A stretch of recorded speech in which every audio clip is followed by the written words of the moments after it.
Hi there, I'm Emma Barry and I'm in shock. It's been a year since we last chatted. I hope wherever you are, you have managed to keep the wheels spinning for you and your members. Cycling has certainly helped me keep my vibrancy and mental health in check throughout the entire pandemic.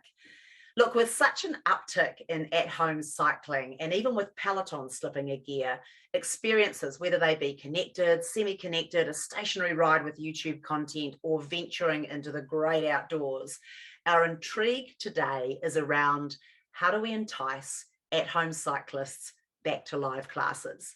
It's my great hope that this chat gets your cogs going so you can serve your cycling members in a new and interesting way. Now, so we don't waste a good crisis, let's tap back into 2 caveats, 5 megatrends, driving consumer behaviour, and 5 CTAs, 5 calls to action for the road ahead post-pandemic. Number 1 caveat. No one knows what's going to happen next, so carve your own path. I spend much of my time speaking to a lot of people around the world.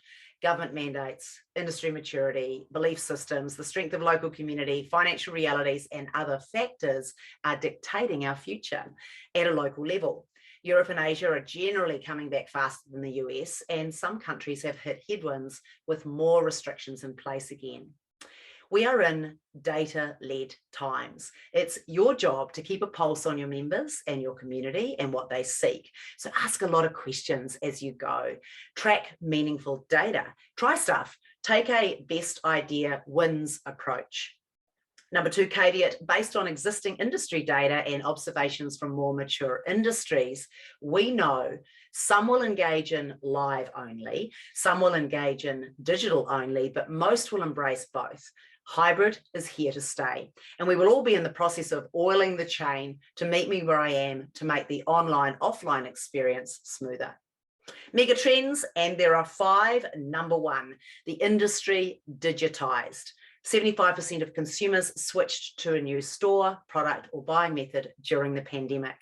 Having a digital footprint has become table stakes. Number 2, the wheel just got bigger. Fitness broadened to wellness, whether it was COVID kilos, spectacular marketing efforts, nudges from associations, friends' recommendations, or the simple need to relieve stress, we'll take it. Number 3, there are more spokes in the wheel, with hyper-personalization shaping everything from entertainment to retail to insurance. This changes the messaging, product offerings, price points, and it's all becoming predictive algorithms that curated for us based on our past behavior. In turn, hyper-personalization creates micro-segmentation, where we all become part of a smaller cohort who like a more specific set of particular things. 76% of consumers are more likely to consider repurchasing from brands that personalize. 78% are more likely to repurchase and refer friends and family to brands that personalize. Number 4, the top 2 ACSM fitness trends this year: wearables, at-home exercise, places cycling at the top of the Christmas tree. Now, as a facility, make sure you have a point of view on wearables. Are you agnostic, welcoming all technology, from the Apple Watch and Garmin to MyZone, Fitbit, or do you work with one tech or no tech? With wearables are now present in well over half of US households today. And that means that more people are tracking activity, nutrition, blood glucose, oxygen levels, recovery, sleep, and stress moving forward. And there will be a carrot and stick approach, motivationally to track progress against goals, and preventatively by organisations like health insurance companies to monitor key health stats, like activity minutes and blood pressure, for example. Number 5, if 2020 was the year of athleisure, with the likes of Lululemon buying Mirror and getting on the content train in a huge way, and 2021 was the year of omni-channel, where products and services needed to meet us where we are, then 2022, this year, is shaping up to be the year we embrace variety, as exercise is diversified across brands, and we realise we need a more balanced approach to our lifestyle. Cardio and conditioning, and mobility and mindfulness to flex the muscles, floss the mind, and feed the soul. Here are 5 calls to action to get folks back in the room. Number 1, and I love this one, it's from Tashi up in Canada. Should the question be, are we reopening or are we opening for the first time? Now, notice how each question pulls up a different response. The first one makes me tired thinking about it, reopening. It pulls up all the pain of the last 24 months. The second one gives me a license to new possibility, a blank sheet, wide open road, growth mindset. Also, your target market may have shifted. While half of your base may have come back and perhaps their frequency has altered a little bit with new behaviours, we're looking at 30% of the studios closing permanently, at least here in California. So there is an example where orphan members are bouncing around trying to replace the magic of the live experience. It could be your brand. Now, your beginner might be an even more beginner, even less familiar with our freakish fitness ways. Our mission to motivate the unmotivated has begun. Those not interested in pushing their strain levels, closing their rings, or getting anywhere near the Hall of Fame. Your customers and their needs dictate your plan, your marketing, your programming, your instructor training, your customer support systems, and your inclusion. Number 2, dial up the FOMO. I'm reminded of that incredible scene in Good Will Hunting, where a young and precocious Matt Damon, Will, rubs up against the grief-stricken late Robin Williams, Sean, over a painting depicting the loss of his beloved wife. And Sean responds, I bet you can't tell me what it smells like in the Sistine Chapel. You never actually stood there and looked up at that beautiful ceiling. Nothing beats being there. Sure, MetaQuest VR and the metaverse are coming into focus on the horizon, but there are things that happen in real life that are irreplaceable, specific and special moments that unfold like live concerts, Coachella, Tomorrowland, Glastonbury, epic sporting matches, stand-up comedy, shows, all being shoulder to shoulder. And that might be a thing of the past. I understand that. When the beat drops, you need to find ways to market that feeling. Open days, friend bring friend, intro taster classes, community outreach, challenges, themes, after dark fun. Build a close community fast, says Tracy Minok-Nuku, co-founder of Fire Fitness in Southeast Asia and consultant to Flex Fitness in New Zealand. And let the community reach out with supportive messages, etc. when a person is missed. Ride the emotions of the time and make sure that that room leave uplifted and motivated.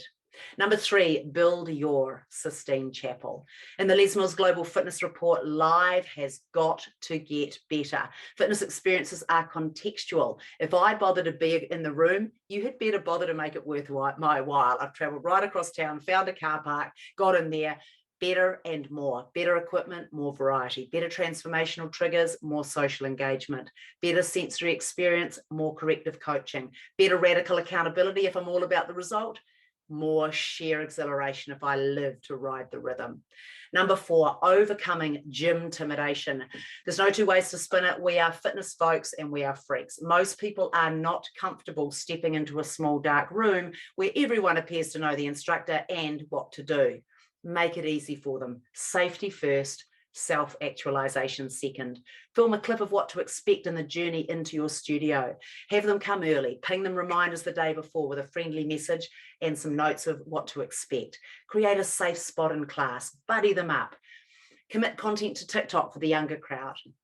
What gets diarized gets done.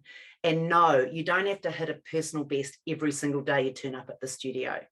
Number 5, there are 3 pillars that are really important in successful businesses: community, personalization, and content. Tapping into all of these is important. 97 million members growing at 2 million a month. Can't be wrong. Strava and CEO co-founder Michael urged us to create joy, to focus on engagement, and to know that community building is slow until it's fast when done well. We leave businesses, we don't leave friends. Build a united circle of friends at your place.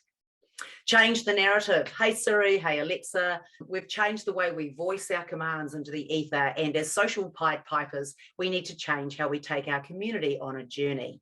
The old rah-rah boot camp days of dial it up, stop cycling like a girl, harden up, turn it up, earn your burger, kill the calories, has evolved. We are now part of the collective social psychology to help people retrain their brains. That little voice in their head that says you can't, and we're training them to drop the T. Cueing is invitational today, a savvy mix of intrinsic motivators and extrinsic cues so that I can stay in the work at the appropriate level and away from judgment. Put your customer in control, frame them and give them useful mantras to work with what we have in the tank that day. Take a long-term healthy lifestyle approach rather than a class by class, leave it on the floor mentality. In conclusion, a great quote from Atomic Habits, an easy and proven way to build good habits and break bad ones, by James Clear. You do not rise to the level of your goals, you fall to the level of your systems. So we all need to lift our live game. Put your customer at the center of your universe and live by a small set of metrics that lead with engagement. Coax them to just get in the room and you'll facilitate the rest. Be more human. Become the best hour of people's day. Remind members of their magnificence and that they matter and that they are loved. I'll see you in a live class real soon.